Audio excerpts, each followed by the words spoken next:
Merci. Alors bonjour tout le monde.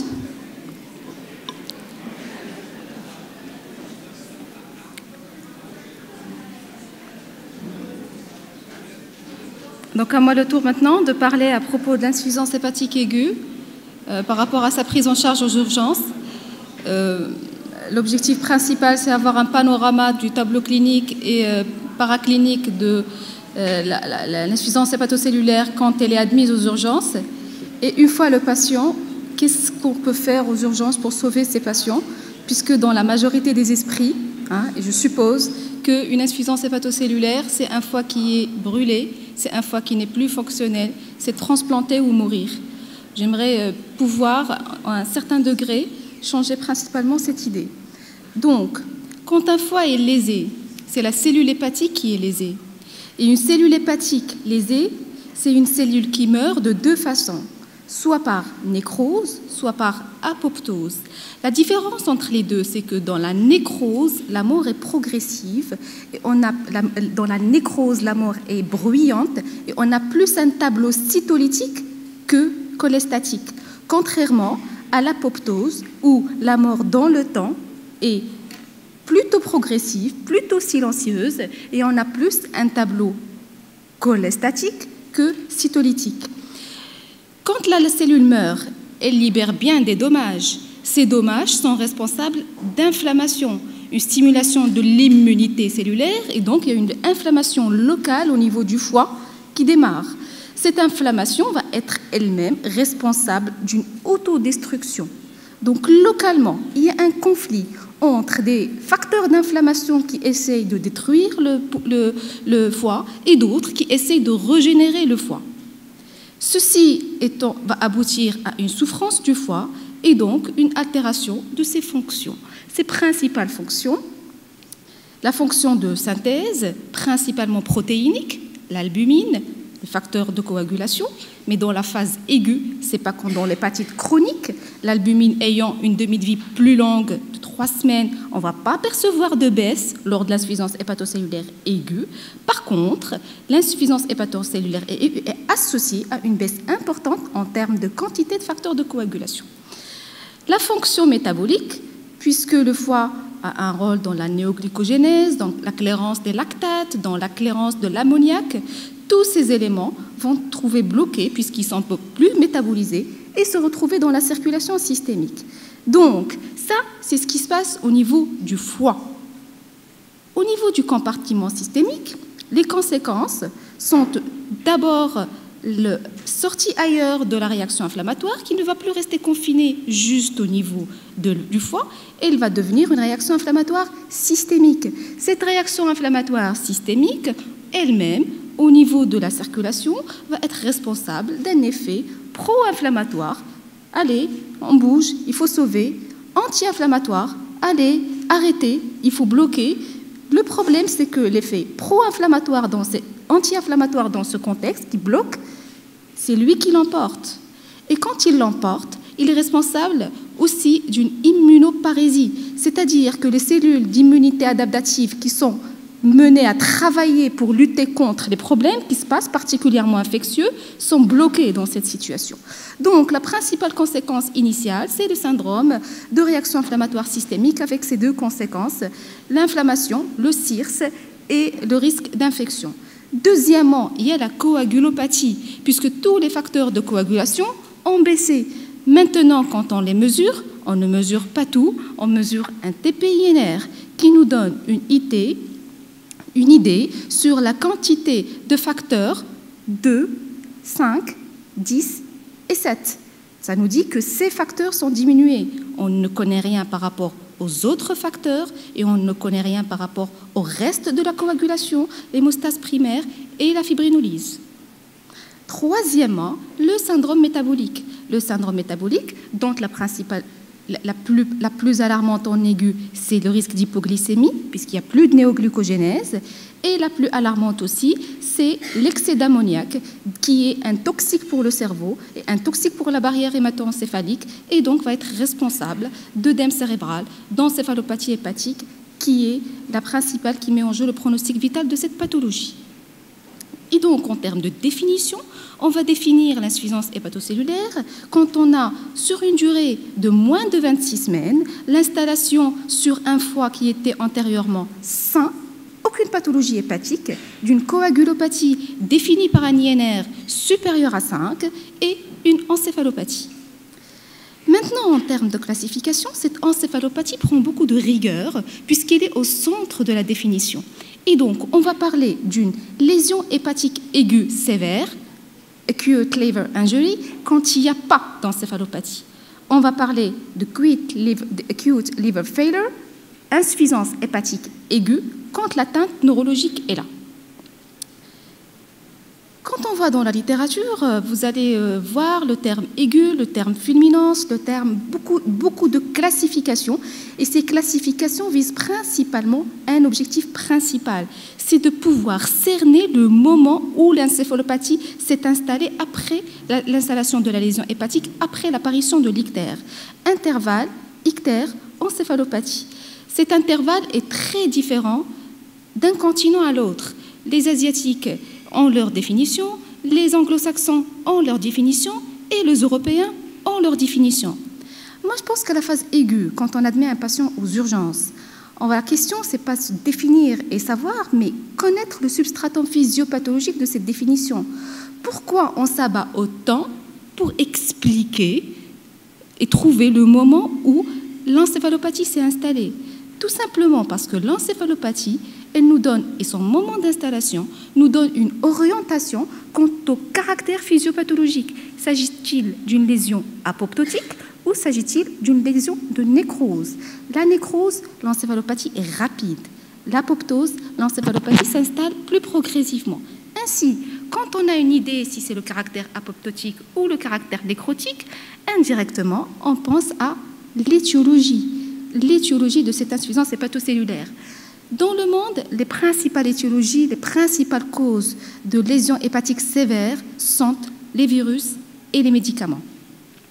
Les médicaments sont majoritairement plus incriminés dans la partie supérieure du continent, au niveau de l'Amérique et au niveau de la partie supérieure de l'Europe. En bas, en Afrique, en Asie, c'est plus les médicaments. Et les médicaments en eux-mêmes, c'est plus les virus, c'est plus les virus A en moindre degré, B en plus degré, et E qui sévit plus dans le continent asiatique. Les médicaments, le C aussi, mais à moindre degré, il est rarement responsable d'atteinte hépatique aiguë sévère. Mais il existe dans certains cas, particulièrement chez les patients immunodéprimés, sous chimiothérapie, dans des contextes particuliers.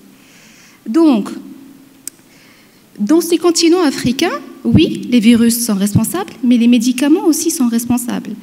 En fait, ce qui définit le type de pathologie qui est responsable d'insuffisance hépatocellulaire, c'est les conditions épidémiologiques locales. Quelles pathologies sont plus importantes? On fait référence à la tuberculose. Et quelles cultures sont importantes? L'usage des plantes, principalement au niveau de l'Afrique basse. Donc, tous ces éléments rentrent en considération. Dans ce travail indien, les auteurs ont essayé de comprendre quels sont les principaux médicaments responsables d'insuffisance hépatocellulaire aiguë. Les médicaments principalement responsables, c'est les antibacillaires en tête de piste. Et les antibacillaires en sont responsables dans 49% des cas et sont responsables de 22% des décès. Vient par la suite les antiépileptiques et vient par la suite les compléments alimentaires et l'usage des herbes de façon non contrôlée. Ces insuffisances hépatocellulaires, acute liver failure, secondaires aux médicaments, sont responsables de 50%. Et le décès se voit dans 10 à 17% des cas. Ces médicaments, ils sont scindés en deux. Et je le dis, c'est par rapport à leurs conséquences sur l'atteinte hépatique. Soit des médicaments qui sont eux-mêmes des hépatotoxines. Et je fais référence au paracétamol. Donc, ils sont dose dépendants. Plus on donne, plus c'est toxique. Et il entraîne le plus souvent une lésion de type nécrotique, d'installation aiguë, et le tableau est très bruyant. Contrairement aux idiosyncratiques, qui ne sont ni dose, ni voie, ni durée dépendantes, ils sont indépendants de tous ces éléments, et leur caractère est plus apoptotique, c'est-à-dire qu'on va avoir plus de cholestase que de lyse dans ce contexte. Alors, si on regarde des vignettes cliniques, comment ça se passe sur le plan clinique? et comprend l'exemple de 3 patients qui sont admis, c'est des vrais malades que j'ai reçus. Une jeune patiente de 35 ans qui a un antécédent de gastrite chronique sous IPP. 3 jours, elle présente un syndrome grippal et elle a une nausée, perte de l'appétit, fièvre à 40. Elle prend du paracétamol, 5 grammes par jour pendant 3 jours, tellement elle est fébrile, elle n'arrive pas à faire baisser la température. Sa clinique, elle vient avec un GCS à 15, une tension artérielle à 70 de maxima et 50 de minima. Elle est tachycarde à 130 battements par minute, elle est fébrile à 40. Je fais sa glycémie, elle est à 0,9. Au niveau paraclinique, elle a un INR à 2, elle a des azates à 3000 et quelques, elle a des alates à près de 5000, elle a une bilirubine à 80 et la sérologie de l'hépatite A est positive. Ça, c'est un tableau clinique. Le deuxième tableau, c'est un homme de 40 ans qui est tabagique, qui est éthylique. Occasionnellement, il est sous traitement antibacillaire depuis un mois et demi pour une tuberculose pleurale. Et depuis, il est ramené aux urgences par la famille parce qu'il a fait installer progressivement des troubles de conscience dans un contexte apéritique. Il dit que ça fait 3 jours qu'il va moins mal, mais ça fait plusieurs jours qu'il a l'ictère. Donc sur le plan clinique, il a consulté pour son ictère et on l'a vu en périphérie, on a donné un bilan de l'ictère et puis il est revenu chez lui. Il vient inconscient, un GCS à 11, une tension artérielle à 12, de maxima et 6 de minima. Il est aussi tachycarde à 100 battements par minute, il est eupnéique, sa glycémie est à 0,7, il a un ictère franc. Quand on fait le bilan, il a un INR à 4, il a des alates à 400 et une bilirubine totale à 250 mg par litre.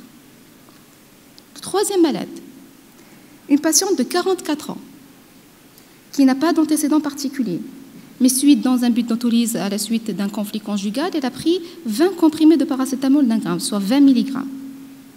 Et donc, elle arrive aux urgences 3 jours après. Là aussi, elle a consulté ailleurs, dans une autre ville, et on l'a adressée chez elle. On a fait un TP initial qui était à 78%, et puis on l'a adressée chez elle.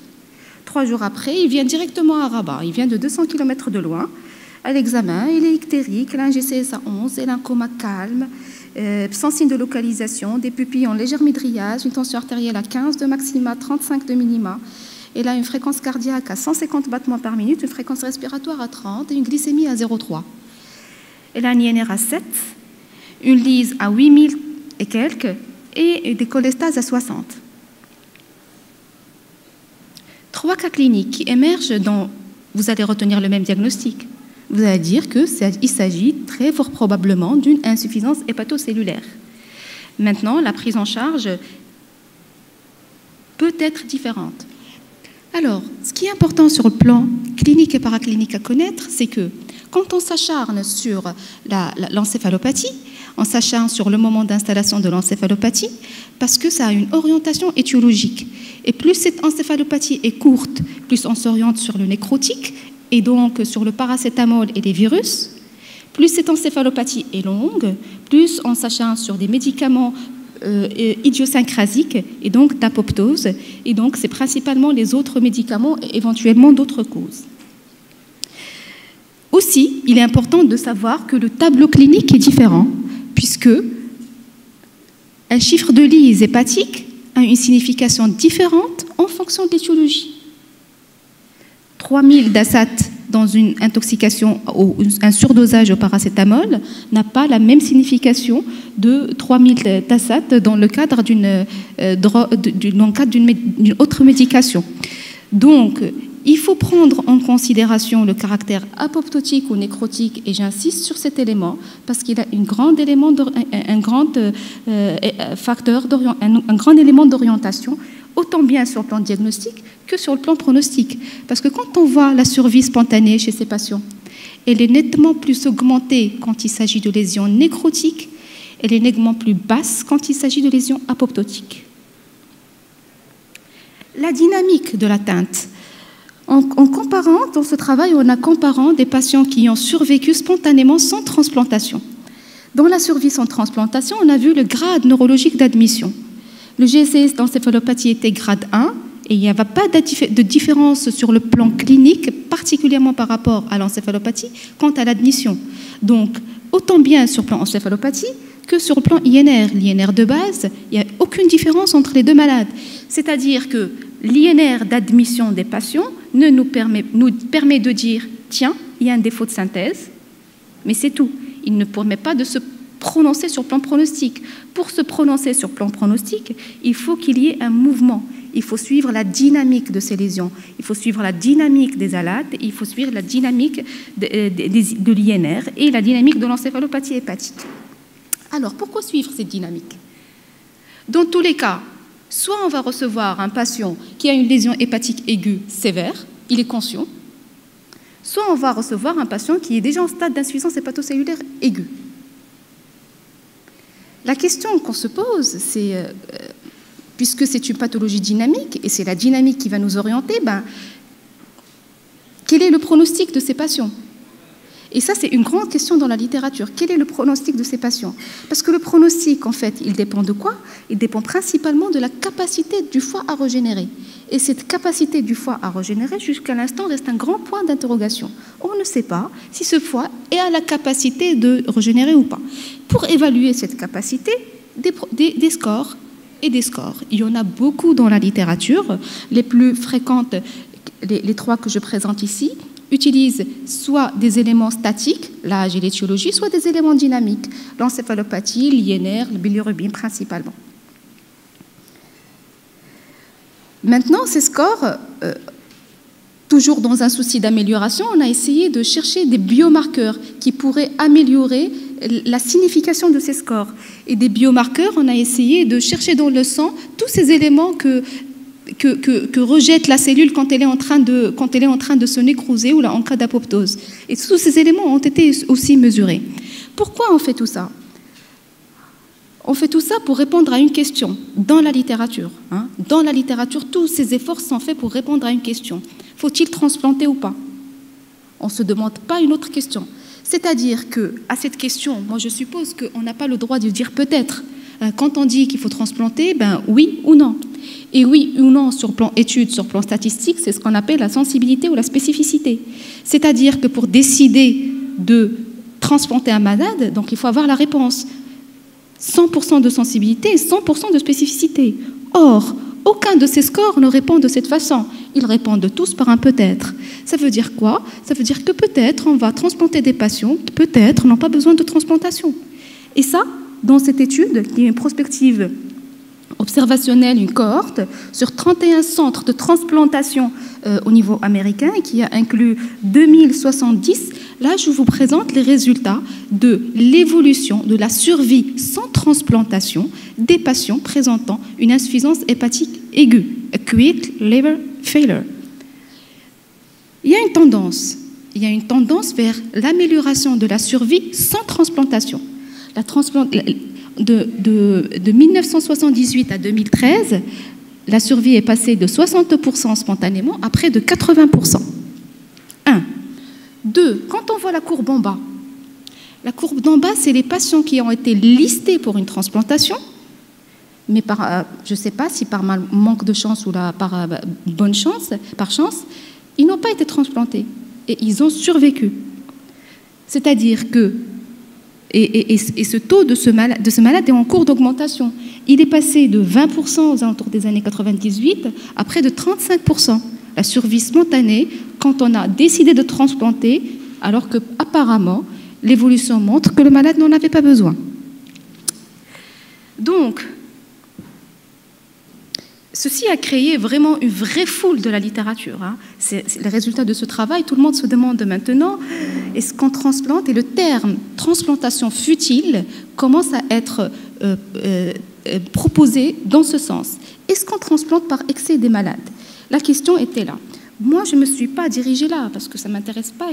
Ça m'intéresse de savoir, mais je sais que ce n'est pas faisable chez nous. On cherche ce qui est faisable dans nos services des urgences. On ne va pas transplanter. Donc, je me suis dit, ces patients qui survivent, ils reçoivent quoi comme traitement? Alors, qu'est-ce qu'ils reçoivent, ces malades sans traitement, qui ont survécu spontanément sans transplantation?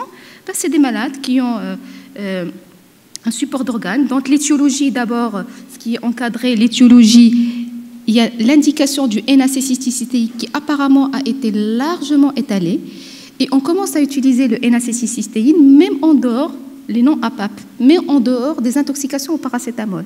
Et c'est associé à une amélioration de la survie. Deuxièmement, il y a l'usage de l'antibiothérapie de façon prophylactique, c'est-à-dire dès que j'admets un patient pour une insuffisance hépatocellulaire, je vais décider déjà de le mettre sous antibiotique. Pourquoi? En partant du principe physiopathologique qu'il existe une immunoparésie et que le risque infectieux est largement présent. À côté de ça, il y a la coagulopathie. Et quand on voit du côté de la coagulopathie, le sang et les plasmas fréquents-gelés, ben, ces patients en reçoivent nettement moins durant les années actuelles par rapport aux années d'avant. Il y a une diminution d'usage, il y a une diminution du traitement de la coagulopathie par le plasma fréquent-gelé et par les globules rouges.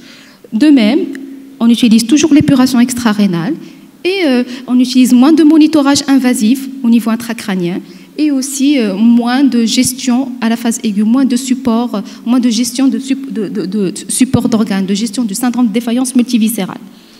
Alors, le N-acétylcystéine, effectivement, dans ce travail, les auteurs se sont mis à donner le N-acétylcystéine pour toute insuffisance hépatocellulaire qui vient. Et les résultats, incluant aussi des virus, des médicaments, des femmes enceintes aussi.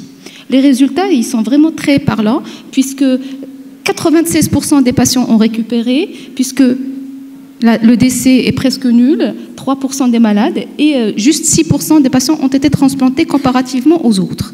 Donc effectivement, ce médicament qui a la capacité d'éliminer les radicaux libres produits par les cellules qui sont en apoptose ou en nécrose, il permet d'activer le glutathion et donc l'élimination des radicaux libres, et ça serait un effet bénéfique pour le foie. Donc, j'insiste sur le N-acétylcystéine parce que je suppose que c'est le traitement qui peut être proposé immédiatement dans les urgences et on a la capacité de le traiter de l'utiliser autant bien par voie IV si c'est disponible ou bien par voie orale. Deuxièmement, la coagulopathie. Pourquoi on transfuse moins? Alors, comme j'ai dit tout à l'heure, le TP, effectivement, qu'on mesure, il nous donne une idée sur 4 facteurs de coagulation et il nous dit qu'effectivement, ils sont bas, mais on n'a aucune idée sur le reste. Et des études ont montré que les patients en insuffisance hépatique aiguë ne saignent pas autant comme les cirrhotiques, comme les autres. D'ailleurs, des séries montrent des saignements de 5 à 10%. Ceci a fait surgir des questions. Pourquoi ces patients ne saignent pas? Alors pourquoi ces patients ne saignent pas? On s'est mis sur le plan biologique, sur le plan à leur faire ce qu'on appelle des élestos, de quantifier les moments d'évolution des 3 étapes de la coagulation, à savoir doser le temps de l'hémostase primaire, doser le temps de l'hémostase secondaire et doser le temps de la fibrinolyse. Ce qui est important, c'est que ce travail a été mené chez des patients qui ont des INR entre 1,5 et 9,6. Et regardez les valeurs normaux et les valeurs chez les patients en insuffisance hépatique aiguë, qui ont des INR entre cette marge en moyenne à 3,4. Ben, c'est des marges qui restent normaux, ça ne change pas. Il y a une diminution de la quantité en facteur de coagulation, mais qu'il n'y a pas d'altération de la qualité de la coagulation. Comment ça se fait? Ben, tout simplement, ce qui se passe d'abord au niveau de l'hémostase primaire, c'est que dans l'insuffisance hépatique aiguë, on a rarement de thrombopénie, sauf s'il y a un syndrome de dysfonction multiviscérale associé. Et deuxièmement, dans l'hémostase secondaire, dans la coagulation, quand on dit qu'il y a une diminution des facteurs de coagulation, ben, il faut garder en tête qu'il y a une diminution et des facteurs procoagulants et des facteurs anticoagulants qui sont tous produits par le foie. Et donc, il y a un équilibre entre coagulants et inhibiteurs de la coagulation. Ça, c'est dans l'hémostase secondaire. Un seul facteur qui n'est pas produit par le foie, qui est le facteur 8, qui se retrouve augmenté, comme on le voit sur le travail en haut. Aussi, il y a une augmentation du facteur de Van Willebrand. Cette augmentation du facteur de Van Willebrand fait que l'hémostase primaire est encore plus importante. Les plaquettes sont vraiment trop collées entre eux et le thrombus, il est vraiment rigide. Donc un thrombus qui est rigide, des facteurs de coagulation diminués mais équilibrés, et les facteurs de fibrinolyse qui sont aussi réduits, et donc ça fibrinolyse moins. Et donc la qualité de la coagulation dans le cadre d'insuffisance hépatique aiguë n'est pas altérée. C'est pour ça qu'ils transfusent moins. En dernier, l'encéphalopathie hépatique.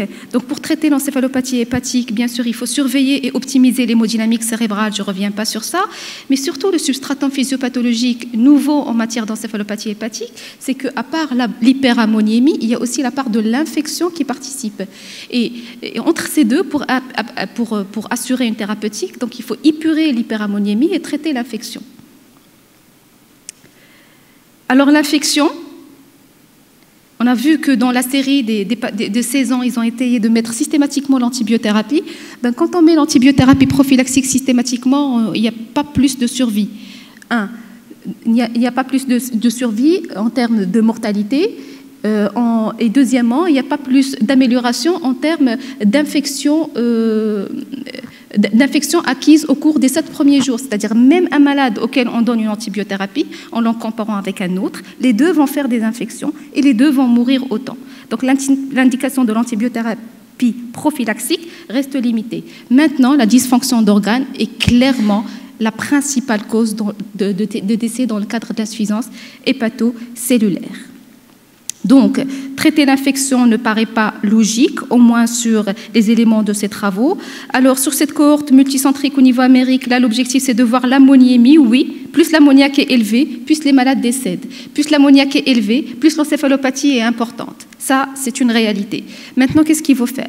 Il y a 2 cas de figure, normalement. L'ammoniémie peut être une cible thérapeutique. Une cible thérapeutique, comme on le fait dans le cadre de la cirrhose, en donnant des médicaments pour tuer les bactéries qui se trouvent au niveau intestinal et donc moins d'élimination d'ammoniaque. Ceci n'a jamais été étudié dans l'insuffisance hépatique aiguë. Ce n'est pas une pratique qui doit être faite. Ou bien diminuer, augmenter l'élimination et principalement l'épuration. Et l'ultrafiltration rénale, particulièrement en continu, permet de diminuer significativement l'ammoniémie et améliorer la cervue, et c'est l'une des pratiques qui est recommandée. En dernier, récemment, les échanges plasmatiques sont apparus parmi les éléments avec lesquels on peut traiter. Dans ce travail de cohorte qui était mené au niveau des États-Unis sur plusieurs années aussi, on a comparé des insuffisants hépatiques aigus qui transplantés et médication simple, transplantés et plasmaphérèse, non transplantés et médication simple, non transplantés et plasmaphérèse.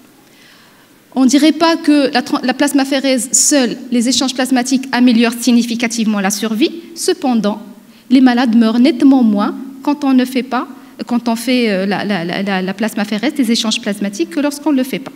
Et donc, l'intérêt principalement de la plasmaphérèse, c'est quoi? C'est mettre à côté le plasma, retirer les toxines, retirer les toxines, les cytokines aussi responsables de la dysfonction d'organes, et donc remettre dans l'organisme du patient un plasma qui est plus propre. Je termine en disant, en présentant ce travail qui dit que le traitement des insuffisances hépatiques aiguës dans les pays sous-développés peut être amélioré en absence de transplantation. Et les auteurs concluent en disant que oui, on continue à avoir une mortalité élevée. Dans un travail que je n'ai pas mis ici, un travail du Bangladesh, la mortalité avoisine les 70%. C'est à peu près la survie en Amérique et en Europe. 70% de décès. Ils imputent cette mortalité principalement à la qualité de la prise en charge, puisqu'ils disent que il y a les diagnostics qui sont faits tardivement, soit c'est imputé au patient qui vient tardivement, soit c'est imputé aux malades, aux médecins qui prennent en charge ou qui reconnaissent tardivement la pathologie, ou bien parce que dans les têtes, dans les pratiques, c'est considéré comme une maladie non traitable. Voilà, donc je vous propose les recommandations du journal des pathologies en 2017. Quand on admet, la première chose, c'est de voir le terrain, chercher la cause. Chercher la cause par un examen clinique, par les éléments anamnestiques, mais surtout par des éléments biologiques, évaluer la sévérité. Après l'évaluation de la sévérité, il faut examiner les patients par les examens paracliniques, monitorer, puis traiter, et le N-acétylcystéine vient au sommet de la prise en charge. Donc, traiter la dysfonction d'organes en considérant que c'est un syndrome de réaction inflammatoire, donc c'est un état qui ressemble au sepsis, avec des résistances vasculaires basses et un état hyperdynamique, un débit cardiaque élevé, donc on traite comme tel. Mettre en culture, on ne donne pas systématiquement l'antibiothérapie, ça c'est les recommandations. L'encéphalopathie, on optimise la perfusion, on utilise le Doppler transcrânien dans les phases initiales. Par la suite, bien sûr, il faut des mesures de lutte contre l'hypertension intracrânienne, autant bien sur le plan respiratoire que sur le plan hémodynamique. Et enfin, c'est envisageable en plus, éventuellement, l'épuration extra-rénale, si c'est faisable particulièrement en continu, et les échanges plasmatiques. Et c'est tout ce que j'avais à dire.